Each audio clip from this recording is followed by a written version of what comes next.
All right. Hello, everyone, and welcome to our Key Connections panel, Avenues to Advocacy and Nonprofit Careers. My name is Soleil Sanchez, and I'm the Associate Director of Chapter Associations and Member Engagement at the Phi Beta Kappa Society. Thank you for joining us this evening for what we hope will be a lively discussion on nonprofit and advocacy careers. As a leading national advocate for the value of arts and sciences education to individuals and their communities ourselves, the Society hopes you leave this event knowing more fully how your education has prepared you to thrive in cutting-edge careers that matter, like nonprofit advocacy work. This event topic was chosen in response to member surveys, and we hope that if you have any questions for our speakers throughout the discussion, that you submit them in the chat. We will try to address as many as possible at the end of the event. Before I introduce our wonderful moderator, I want to acknowledge that the Phi Beta Kappa Society's early development took place at a time when slavery fundamentally shaped American colleges and the nation's revolutionary experiment. The Society will continue to examine our history and our responsibilities as we guide the next generation to meaningful, productive, and engaged lives and careers. Thank you for joining in this work. Now, I am thrilled to introduce our moderator, Rebecca Koenig. Rebecca earned her Phi Beta Kappa distinction as an English and History dual major at the College of William and Mary. Rebecca is an editor and senior reporter at EdSurge, a national nonprofit news exploring the future of education, where she writes and edits stories about higher education, K-12 schools, and early learning. Rebecca is an award-winning writer and previously worked as a reporter for U.S. News and World Report, the Chronicle of Philanthropy, and the Chronicle of Higher Education. We are so grateful to have her here with us today. Rebecca, I'll kick it over to you. Thank you, Soleil. It's a pleasure to welcome all of you to this Key Connections conversation.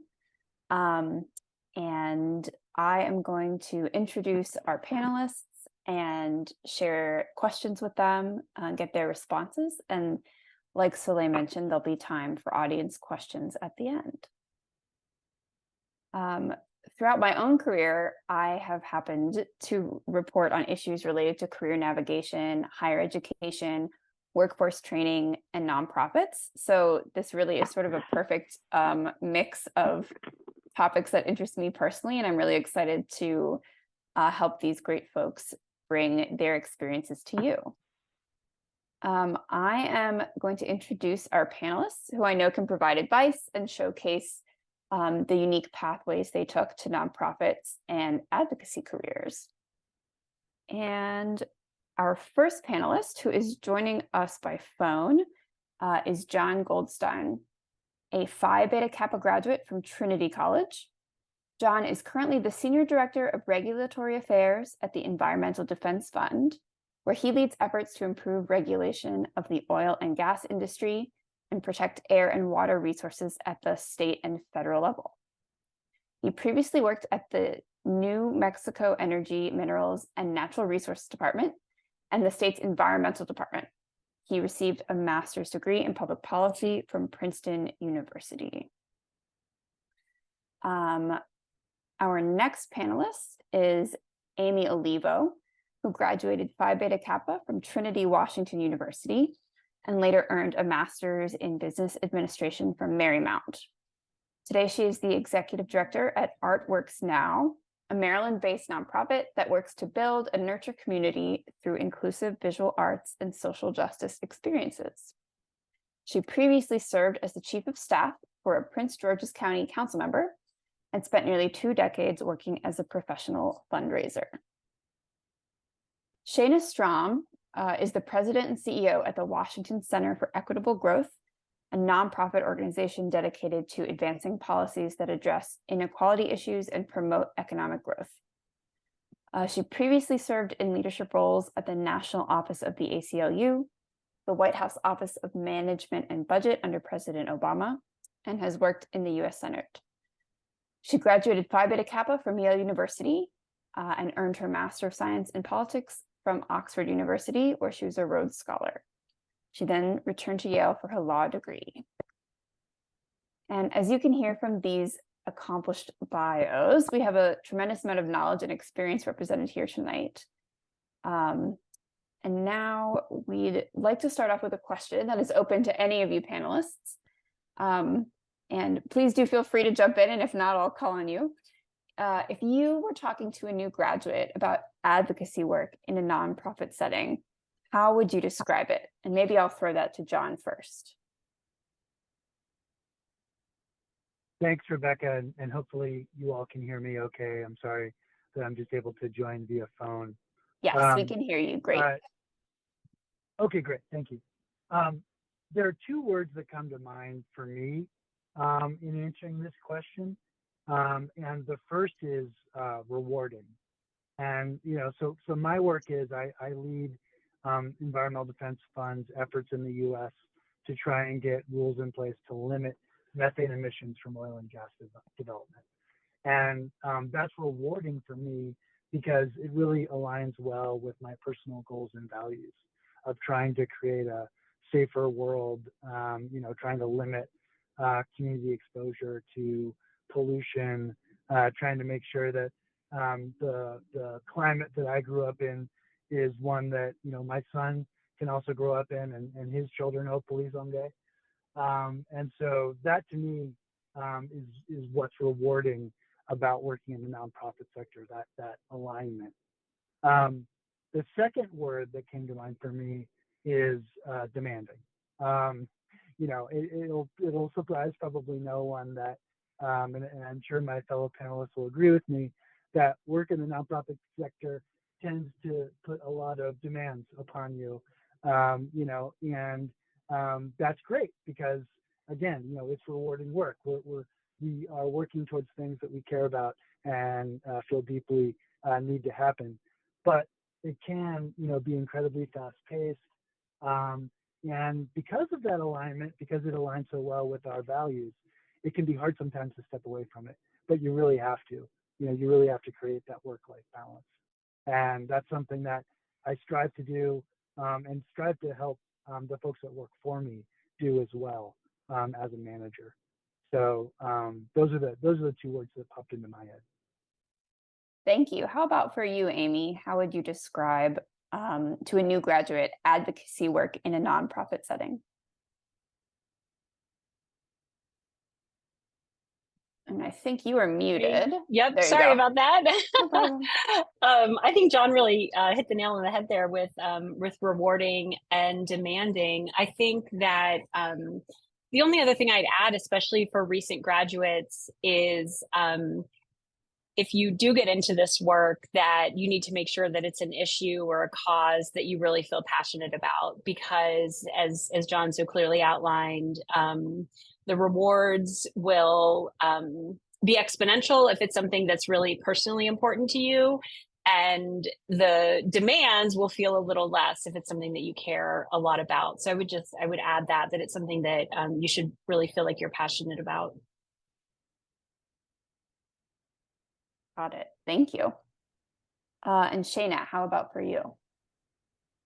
I would say that I agree with what a lot of the other panelists have said. I think the one thing I would add is that, different advocacy groups are very different from each other and can have very different cultures. But that I think one of the real benefits of working in advocacy, as Aimee said, if it's something you love, is just the opportunity to turn a job into a career and a passion, and not just something you do during the day or during your hours. Great, thank you. So what we're hearing here so far is passion, rewarding, sort of demanding, and that the passion can play a role in sort of making it a little bit difficult to make some work-life balance. So we've set the stage here, and let's keep going. I'm going to ask each of you about experiences you had in your early career, and just to give folks a little bit of flavor about how you got into this work yourself. So, Aimee, after graduating from Trinity Washington University with a political science degree, you started your career in fundraising. Can you tell us a little bit about the skills and experiences from your undergraduate education that set you up to get into this field? Sure, thank you. So specifically, I started out in political fundraising. So as a political science major, that obviously helped me quite a bit. Trinity Washington University is located in Washington, D.C., so those connections helped me a lot too. But overall, I really would say that my strong liberal arts undergraduate degree was the key. So I had extremely tremendous experience with writing, with public speaking. And I'll add that being at Trinity, which is a undergraduate women's college, gave me incredible leadership opportunities and a really, really strong sense of self-confidence to be able to go out as a 20-year-old and work directly. I was working directly one-on-one with members of Congress. And, sometimes I look back and think, gosh, how did I have that kind of, chutzpah to do that? But I think that confidence that came from my undergrad degree, the strong writing, the strong public speaking, critical thinking, all of those really strong liberal arts qualifications are what helped me be successful in my early career. Thank you. Shayna, you started your career in grassroots organizing positions at a few organizations, including the Working Families Party and Project Vote. What did you do in these roles day to day, and how did they shape the work that you do today? Thank you for that question. It's really funny because I used to tell people that I was a community organizer, and before President Obama ran for office, people said, "Oh, so you organize files in a community room." And now I tell people that I used to be a community organizer, and they say, "Oh, so you want to be president?" In reality, being a community organizer or a grassroots organizer is neither of those things. A lot of it has to do with making connections with individuals, talking to them, either going door to door or calling people up, having deep connections about people's lives and trying to motivate them to take political action, and then trying to build their leadership and their skills to actually be able to engage in that action, whether that's learning how to talk to legislators, or having rallies, whatever is really relevant to the skills involved. And, I would say it was it was a tremendously rewarding experience, and something that I think definitely influenced my later career. It was, I had an incredible opportunity just to talk to so many people from lots of different backgrounds. And I think it gave me much more of a sense of how certain policies affect people on the ground. And I think, as someone who then later on went to work in government, it was really important to me to have that experience working with workers. I also organized for unions. And it really gave me, again, a better flavor of what it really means when you make policy, especially at the federal level. Thank you. We know a liberal arts education prepares you for your career, not just for your first job. So John, I'm curious to hear about how your education got you into your experience as a reporter for publications like Time Magazine and the Baltimore Sun, and then helped you pivot to your career in environmental policy. Yeah, it's a great question. Thanks, Rebecca. I want to agree with what Aimee said about the importance of a liberal arts education. I feel like even more than preparing you for a career, it really prepares you for life in general. And so, the skills that you learn, I was a history major, but I don't think it's different for, English majors or other liberal arts degrees, is, intellectual curiosity, asking questions, questioning your assumptions, and all that kind of stuff is obviously like the meat and potatoes of what it is to be a reporter. And then taking those skills, working in journalism, being able to be a quick study, ask the right questions, have that intellectual curiosity, and then, like, critically important, being able to write with brevity and clarity are skills that, have definitely served me throughout my career in state government, in environmental policy as well. So I think it's a great foundation for a lot of different things. And then the only other thing I wanted to add is, like, I've had a pretty varied career, from journalism to state government to environmental policy.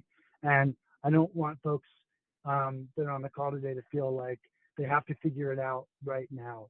It's okay and can be super beneficial to try different things and to take the skills you learn and move on to the next thing, even if it You seems do this unrelated. every way. The skills transit. Thanks.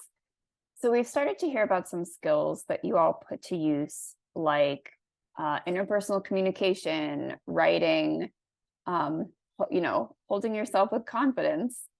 I'd love to hear from each of you about the specific skills you use day to day. And, maybe those are things that you gained through your liberal arts education or on the job. But I know as someone covering workforce training, there's a lot of talk right now about skills-based hiring. Being able to explain your literal competencies and abilities when you're looking for work is something that folks might encounter. So maybe I'll start with you, Aimee. That's a great question, Rebecca. So I think, of what I do now, that I'm the executive director of a nonprofit arts organization, and one is juggling a lot of different things. So I'm in any given day or even couple hour span, I might be looking at our budget. I might be thinking about open position we have. I might be working with staff on staff development. I might be talking with our teaching artists. I might be just doing all kinds of different things. So the ability to really juggle a lot of different things is really crucial. I would go back to that writing skill. I just really can't emphasize enough how important that is. And then, one thing that maybe that hasn't really been mentioned before, and maybe wouldn't be the first thing that people would really think about, but really strong listening skills as well. My staff comes to me with challenges, with ideas, with burnout.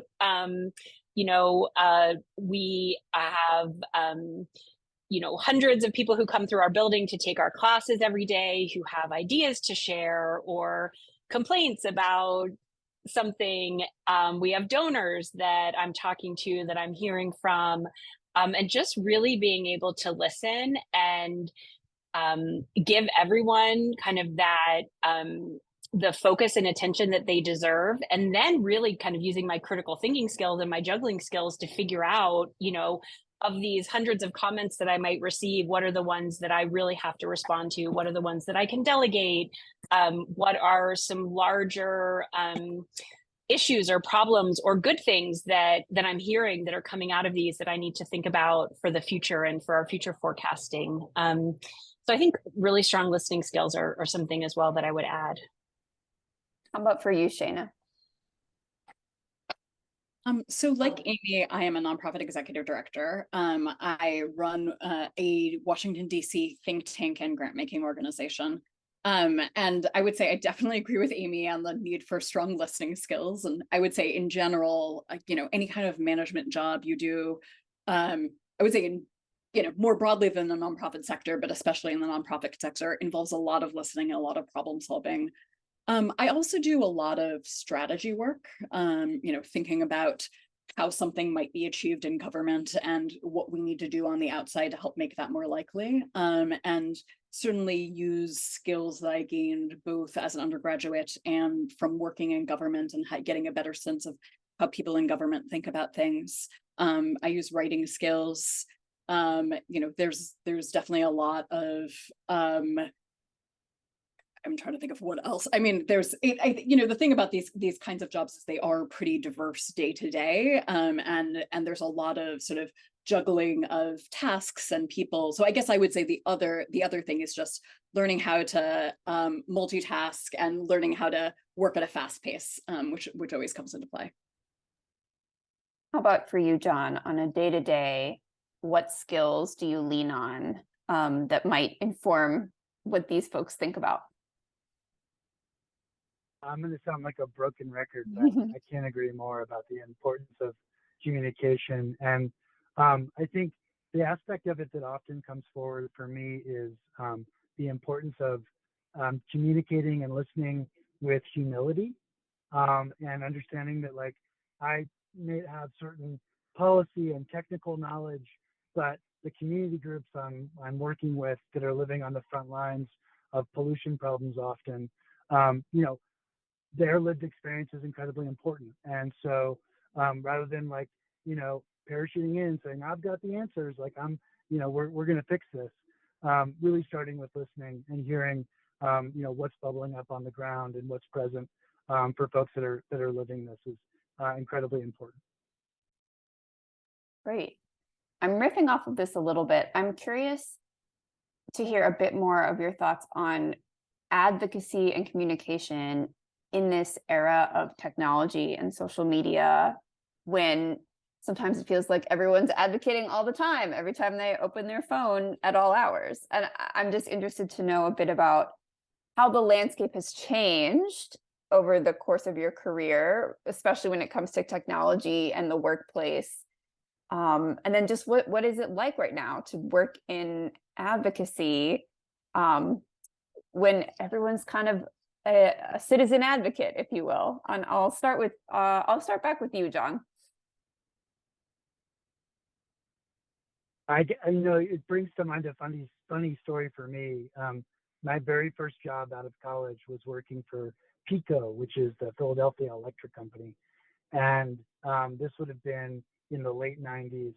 And my job, it was just for the summer, consisted of taking orders from the engineers that worked on one floor in the building, going down several flights of stairs, and pulling pieces of vellum, like blueprints of the grid of the entire city of Philadelphia was on these physical blueprints in flat files that filled an entire room. And, you know, like, I certainly hope that that's digitized today. I think that's a sort of a microcosm of you know, the changes that we've seen with the social media and the technology that we've got to use today. I don't think that necessarily the way we do our work has changed. It's the tools that have changed. So I feel like you know, there's always new things, like you know, we're using TikTok now, and we're using Reels, and we're using other stuff. But the ways we're talking about it and the you know, the communication skills are the same while the tools advance. What do you think, Aimee? Yeah, so I'm going to come at this from my immediate prior role. I was the chief of staff to a Prince George's County council member. Prince George's County is a county in Maryland. We are just under 1 million people. We have 9 district council members and 2 at large. So our office represented about 100,000 people, and we have a county of 1 million. And I was just constantly surprised at how few people came out to or even emailed and called us, but really truly how few physically came to testify on really important legislation or even on our budget. We have I think it's now, we're almost at a $5 billion budget in our county, and it's not, it would be unusual if we had more than 150 people come out and testify on that budget. And that's 150 people in a county of 1 million. And so although things have changed so much and people are feeling like maybe they're constantly advocating, I just would urge everyone to remember that, you know, putting a Facebook status or an Instagram or TikTok or X or, you know, whatever you're kind of sharing your views on, the difference that you will make by actually taking the time to research what bills or budget priorities are up in front of your local government body is it's truly invaluable. And your voice really is an outsized voice. You have a stronger voice when you actually do advocate at the local level, because honestly, so few people actually do it. And really important things happen at the local level. And so although, you know, there is all this technology, there's all this stuff, it's easy to just, you know, it takes 2 seconds to add your name to a chain letter that's gonna go the same exact copy to every legislator. The old fashioned kind of way of physically showing up, making a phone call, writing a letter actually makes a huge difference. Thanks. And what do you think, Shayna, in terms of both being like a worker in this space, but also, you know, the field of advocacy itself? How has it changed and what is it like now? Yeah, I mean, I think social media has made it much easier to mobilize, meaning, you know, if people are already passionate about an issue, it makes it much easier to show up.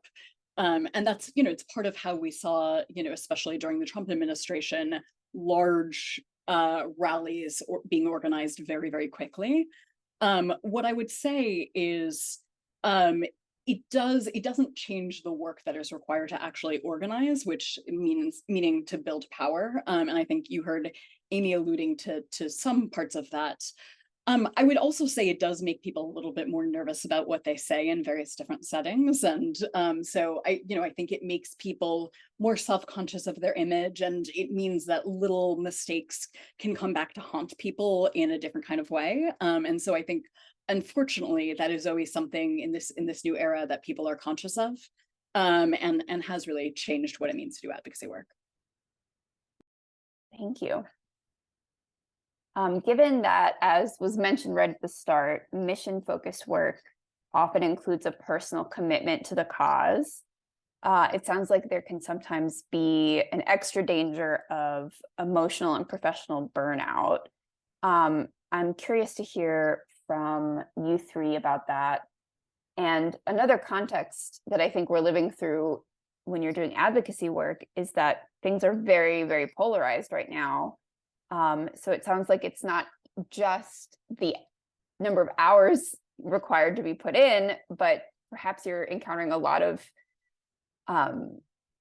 very strong rhetoric, and I'm sure it escalates from words. So I'll start with you, Shayna. What do you think about,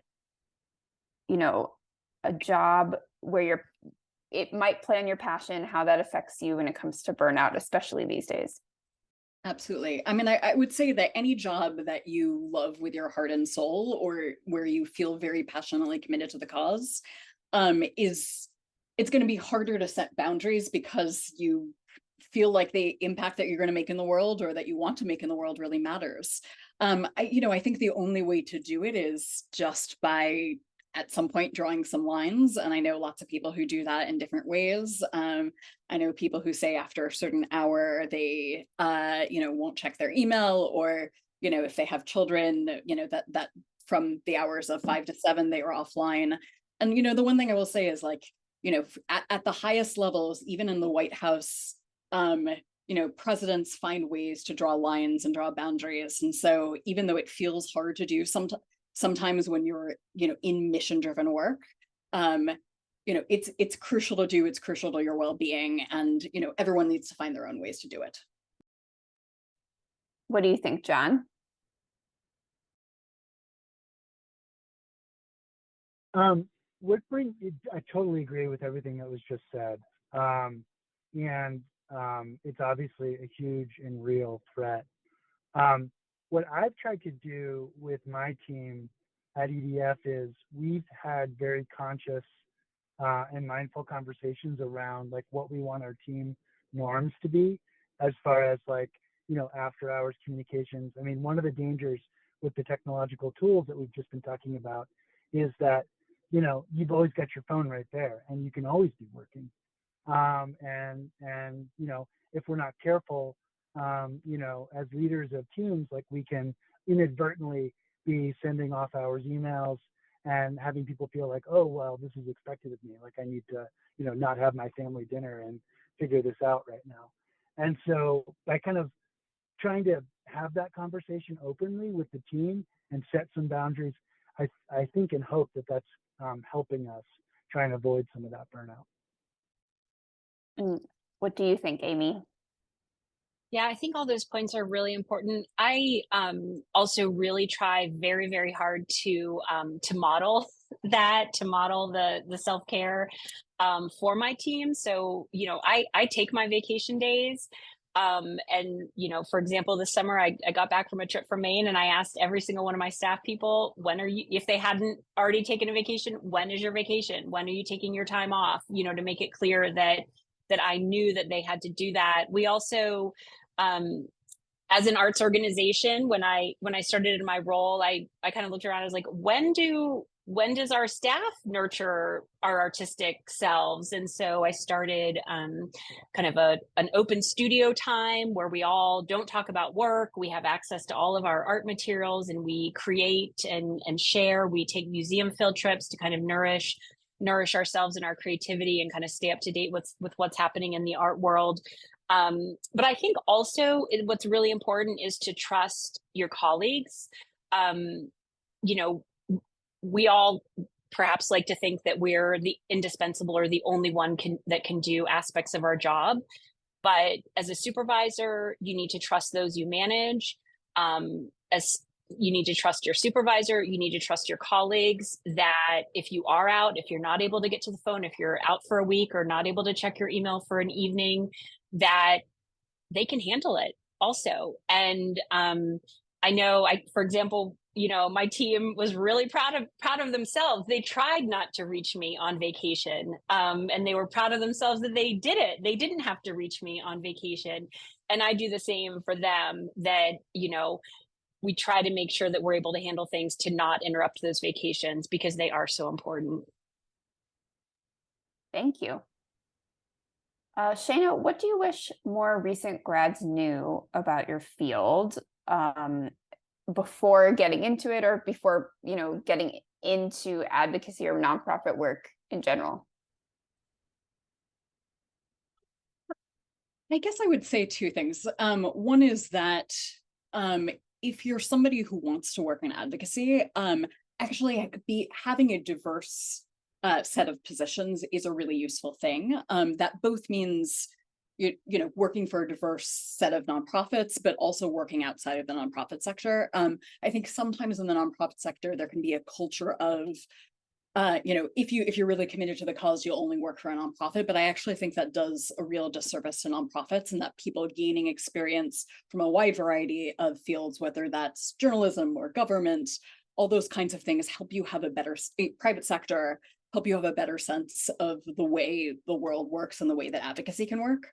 I think the other thing I would say is that certainly my experience and the experience of a number of people I know is that taking risks earlier in your career is better if you can take risks. And obviously, that's a privileged position to be in, to take certain kinds of risks. But just oftentimes the older you get, the harder it comes to take those risks. And so, if there are things you think you might want to do at some point in your career, but you're not sure when to do them, and whatever risk means to you, earlier in your career can often be a good time to do that. Thank you. And to clarify, when you say risk, do you mean sort of like trying something different, or, doing that, taking that opportunity to move across the country and try that thing? It means different things to different people. And so, I think what I mean is that, like, oftentimes, particularly once people have family responsibilities, or their kids are in school in a particular place and they're committed to that location, or, other kinds of things, just doing something different is even harder. And so for some people that will mean being a social entrepreneur. And for some people it mean moving across the country. For some people it may mean being a community organizer. It can mean different things to different people, but I think it's just knowing that it's not going to get easier to take that risk. And so if you want to do it at some point, think about it earlier rather than later. John, what do you think about tips or guidance that you wish young people or new graduates or new aspiring nonprofit advocates knew before they got into your specific field, or the broader field of advocacy work? Yeah, I really agree with the point about, a broad and diverse set of experiences being really important. Working in the advocacy space for a nonprofit is not the only way you can move the needle on the issues that we care about. And, people might be surprised to know that I work with people at EDF that started off working in the oil and gas industry, and, and now have come to work with us. And their experience is incredibly useful because they understand like how the decisions get made in these companies and how we can be the most effective advocates we can be and trying to get, cleaner practices put into place. So yeah, just strong agree on the importance of diverse backgrounds. And how about for you, Aimee? I feel a little bit like a downer saying this, but I'm going to say it. And I think what I'd like folks, especially brand new college graduates, to understand is chances are you're not going to be in your dream job or your dream, profession or dream passion project right out of school. I wasn't. I think probably I'm guessing others on this call weren't either. But we started somewhere and we, put in the work, learned everything we could, tried to do our absolute best. I'm seeing kind of in the chat, there are a lot of questions about like switching careers and stuff. I was asked to interview for my chief of staff position because I was a community advocate. I had 2 young children who I really cared about our public schools. I was going out to meetings. I was advocating. I was just out and about. I was volunteering. I was, doing all of this stuff. And that my council member who hired me didn't even know what I did for my day job. She knew that she saw me out and about as a community advocate just in my volunteer time. And that led her to ask if I'd be interested in interviewing for a position with her. So I think that, where you start certainly isn't where you might end up. And, wherever you start, learn what you can from that role, learn all the skills that you can learn, use your free time to volunteer for something that you might feel passionate about or advocate for something that you might feel passionate about. And slowly but surely, all of those things will come together, I think, to put you where you really want to be. Thank you. I'll say from my own experience, starting in certainly not necessarily the dream job, I think it's important in your first few jobs to not only, gain experience and gain skills, but to meet people. The people you work with on your first 1, 2, 3 jobs are going to be your network. So make a good impression. Be friendly, meet as many people as you can. Because often that is how job opportunities come your way. And I think my last question before we turn it over to audience questions is about recommendations for people who are interested in getting involved in their communities or want to advocate, but not necessarily through nonprofit jobs. And I feel like Aimee's given us 2 different perspectives on that, one of which is show up and, participate in the political democratic process, as well as do advocacy work, even if it's not your career and you never know where it will lead you. So I'm going to throw that question to John. For folks who aren't sold on like nonprofit work per se, how can they get involved in advocacy and policy? For me, it was volunteering on a political campaign. And then as a result of that, getting a job in state government and working my way up through the ranks of political administration at the state level.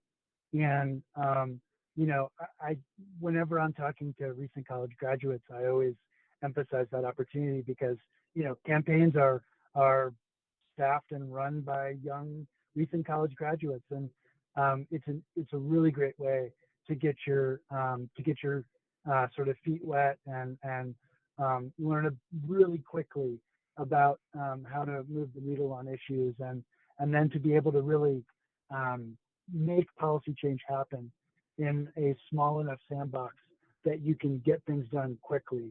I feel like state government is like just the right size that you can get a lot done at a really quick clip versus sometimes working in the political environment in DC. And what do you think, Shayna?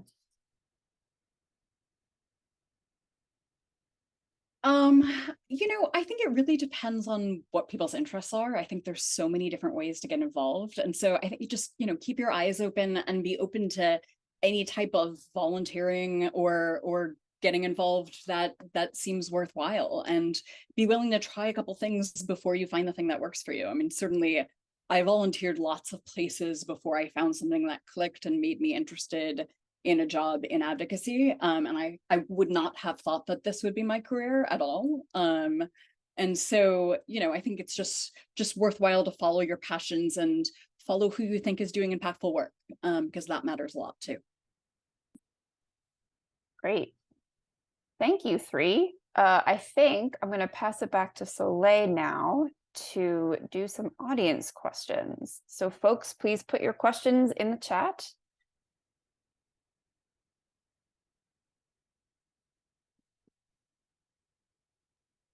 Hello, everyone. Thank you all for the wonderful questions that are going into the chat. One thing I've noticed is that there are plenty of questions about graduate school. Is it worth it? When's a good time to go? What's a good degree to get for a nonprofit career?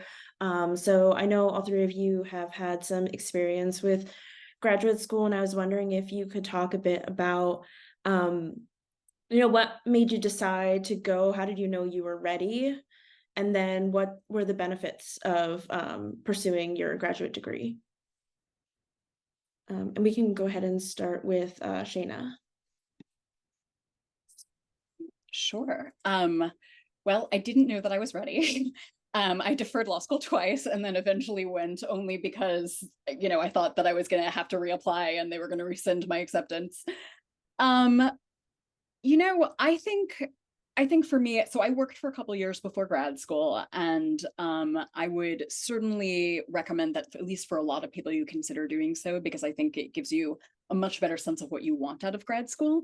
And so for me, grad school also became something that gave me a little bit of time to step back, think a little bit more, reflect in a broader way. And I would also say that for a lot of people, and I teach undergraduate classes, and one of the things I often say to my undergraduates is that, if you want to switch fields, grad school is a great way to reset and switch fields, because oftentimes people won't even look at what you did before you went to graduate school, unless it's really, really relevant. But, I would say for law school in particular, which I went to, the advice I got before going to law school, and I think it's right, is only go to law school if you actually want to be a lawyer. I have never practiced law, but although I am barred, and I'm still glad I went to law school, but I do think that in most cases, that people often think they have to go to law school, and again, it's a wonderful degree. I got a tremendous amount out of it, but I don't think people have to go to law school to work in policy. And oftentimes people think they do.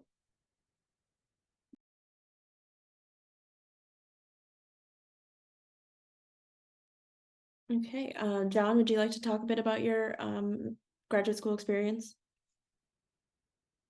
Yeah, similarly, I worked for a while to kind of figure out what I wanted to do. And then once I felt like I kind of had a good sense of that, I went back and got the graduate degree that I thought would help me. So I got a mid-career master's in public policy. And it was a tremendous opportunity. The resources that graduate school provided, in researching and better understanding, the work that I'm doing and how I can do it most effectively was incredibly useful. And I don't think I would have gotten as much out of it if I just, gone straight from undergrad into grad school. So I'm personally really glad I did it that way. And I think it was the best approach for me. And I'm sorry to say I am going to have to drop off because I have to run to another event. But thank you guys for having me, and congratulations to all the recent graduates, and best of luck in your job and career path. Thank you so much for your time tonight, John. We appreciated you joining us. Aimee, can you talk a bit about your graduate school experience? Sure. So like the others, I did work for a few years before I decided to return. And so I was a political science undergrad. I was working in politics. I really felt like at the time, I felt like, I was doing everything. I was hands-on. I was involved in campaigns that there wasn't a lot that, a degree, a master's degree in the political arena could help me with. But I felt like I wanted to get a master's degree. I felt like it was important for my future career trajectory. And I felt like an MBA was almost a little bit of a generic degree. It's not generic at all, but that it could help me in almost any field that I were to go into. And so I ended up doing a part-time program. And here's just a little tip for anybody. I ended up getting a job at the university that I was going to school at. And after 6 months working there, my MBA was free. So I was working full-time and going to school part-time. So it was a rough couple of years, but I essentially got a free MBA by working at the university that I was going to school at. So just want to throw that out there to anybody with undergrad student loans. Just something to think about. It might be worth it for take a little pause in what you really want to do, and get a job at a university, because literally everyone from the mailroom to the professors generally gets tuition remission. I have a senior in high school. Why I'm not working at a university right now, I don't know. But I do feel like, it was very different. It used very different parts of my brain from my liberal arts undergrad degree. Man, those finance and accounting classes were tough.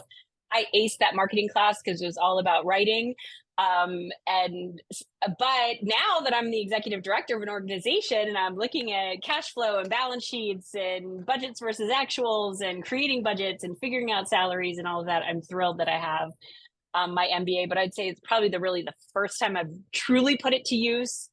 And it's been 20-ish years since I got the degree. But I am really glad that I did it. I'm glad that I did it before I had kids. Because I just don't know how I would have found the time a little bit later in my career. Thank you, Aimee. Thank you for highlighting that great resource as well. Hopefully some people can take advantage of that. Another theme that I'm seeing pop up a lot in our Q&A is about networking. Our audience has a lot of questions about what are the networking best practices for people in advocacy and nonprofit careers, especially as, since COVID, a lot of our world and communications have been heavily virtual. So how can you kind of make the most of those virtual interactions and the connections that you meet across your career and in other spaces? I have a tiny story. Can I jump in? Yeah, of course. This just happened to me. I was sending an email to a couple people related to an organization I'm involved with outside of my work. And one of the people I put on the email was the wrong person. It was like someone who had been involved, but then wasn't anymore. And I put her on the email accidentally. And she wrote me back and she said, "Hey, I'm not actually in the DC area anymore, but I just finished college. I'm trying to move back." She had interned there previously and met me, and that's how she got on my list. She goes, "Would you do a Zoom call with me to just catch up?" And I was like, "Yes, sure, I will do this." I was just sort of tickled that out of this sort of circumstance, she totally made the best of it and won me over. And this organization ended up having an open position, and now she has the job. So I don't know if that's quite the kind of risk you're talking about, Shayna, but sometimes just putting yourself out there, at least for myself, I'm sort of honored when people want my advice or like when they ask me for something in particular. So I think you can use Zoom to your advantage that way. If you have if there's something reasonable, just see if someone has 15 minutes to chat with you and go from there.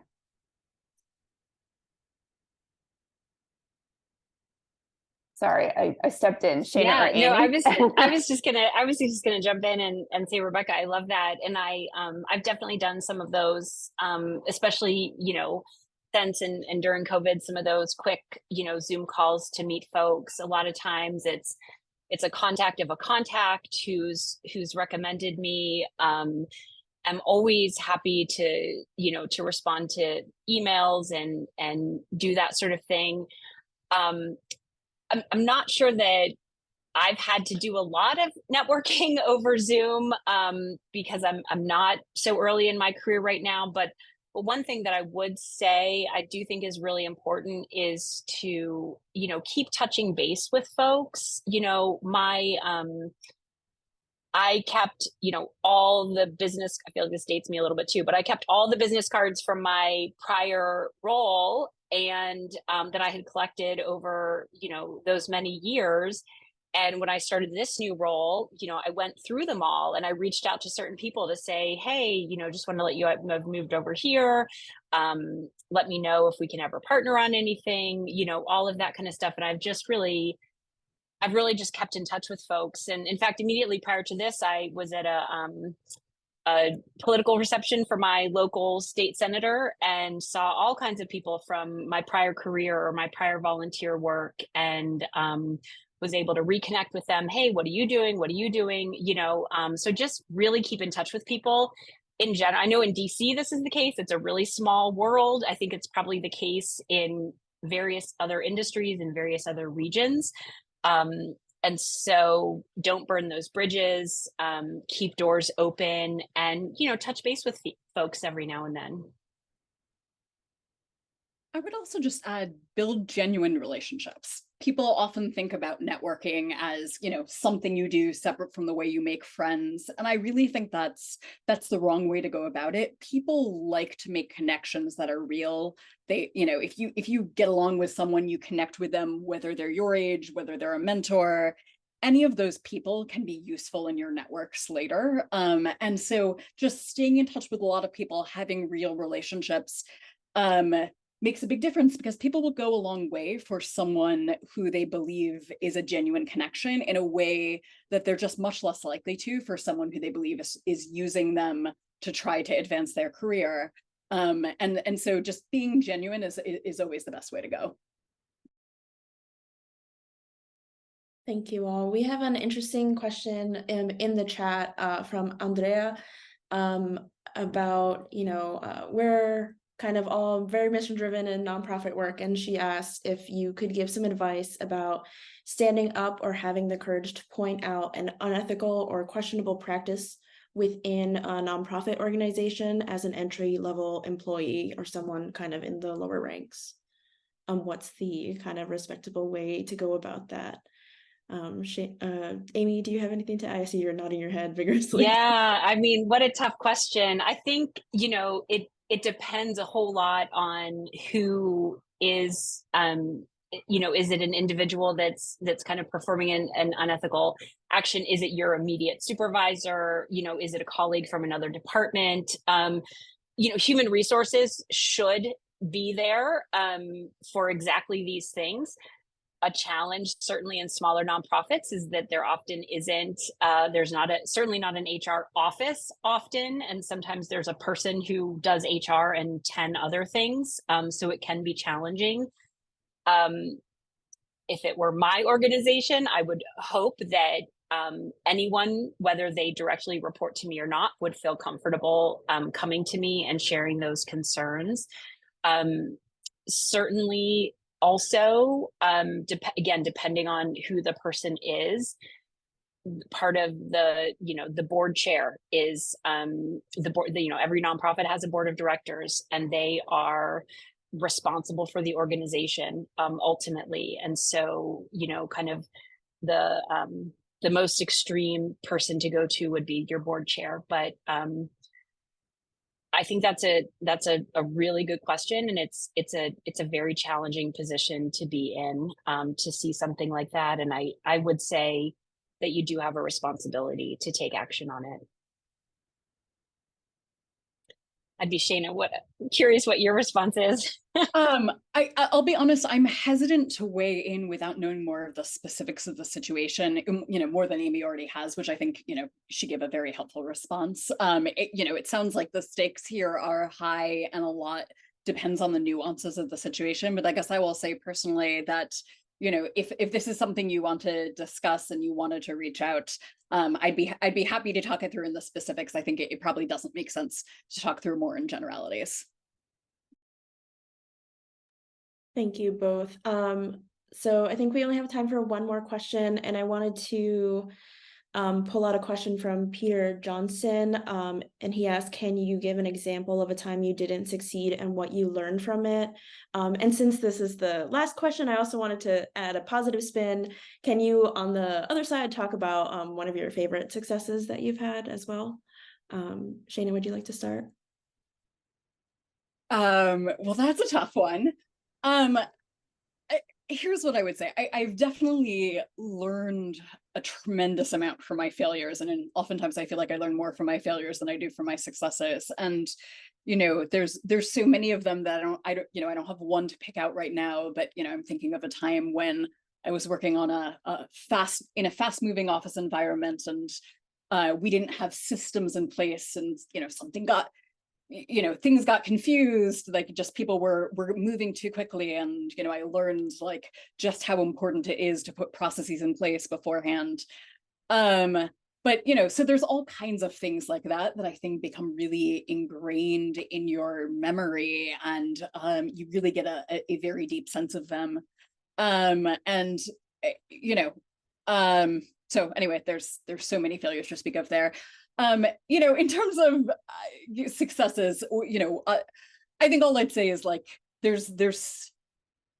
maybe I'll just say generically, like I have worked for a number of really amazing organizations, all of which, you know, have done incredible things. So I would say that like one of the most exciting things about these successes I've been involved in is how much of a team effort they were, and just how many people, both in my organization and in, you know, organizations we were collaborating with, had to work together to be able to achieve them. And so I feel very grateful to get to work in wonderful communities and with people who are smart and passionate. And I do think that is one of the great things you can get from working in nonprofits and advocacy. I think Shayna's absolutely right with the number of failures. You know, like in my head, I just came up, you know, like filing through this whole list of things, times that I've messed up and I've had to apologize, times that, you know, I was trying to get maybe a piece of legislation passed or something into a budget or, you know, whatnot, and it just didn't happen. So there are so many of those. I would say, I think a crucial part of failure, as Shayna said, is really learning from it. And also when it is a personal error that you have made, owning up to that.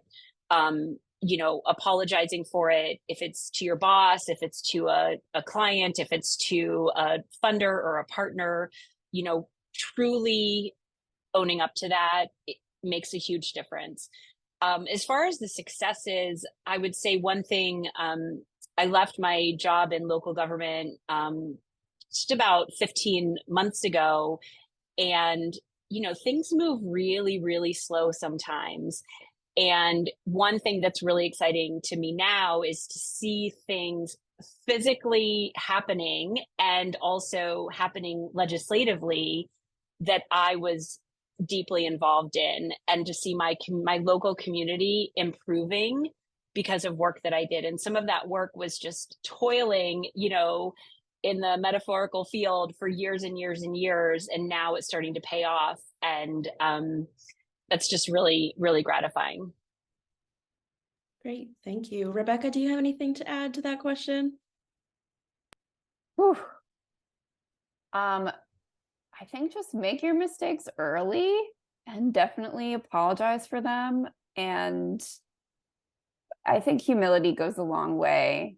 I think that the worst is sort of an unapologetic, unhumble approach to when these things happen, because they're going to happen. And that's why, you know, your really great communication and empathy skills from your liberal arts training will see you through to the other side. One thing I would add is also just know the environment of where you're working. In some environments, mistakes are actually a good thing because they mean you're taking enough risks on the job. And in other environments, like, people really can't afford to take mistakes, and there's much more of a sense of we need to be really careful in everything we do. So, you know, I mean, we're all going to make mistakes. It's going to happen regardless of whether you're in an environment where it's a good thing or a bad thing, but the environment you're in does matter. And, you know, sometimes sometimes taking risks in a job and making mistakes is a wonderful thing. Well, thank you all for closing out with such great advice. I really appreciate you joining us tonight to speak on your experiences. And thank you to all of our attendees for joining us for the kickoff to the Key Connections event series, which is designed to introduce members to Phi Beta Kappa and our alumni associations. If you're interested in connecting with Phi Beta Kappa members in your area, alumni associations are hosting Key Connections event throughout the rest of September and October. So be sure to check out our Key Connections pages and event pages for upcoming programs in your area and online. We will follow up soon with our attendees with some additional resources as well as a post-event survey. And we look forward to hearing about your experiences and your feedback on tonight's conversation. And we really hope to see you at another event soon. Thank you all.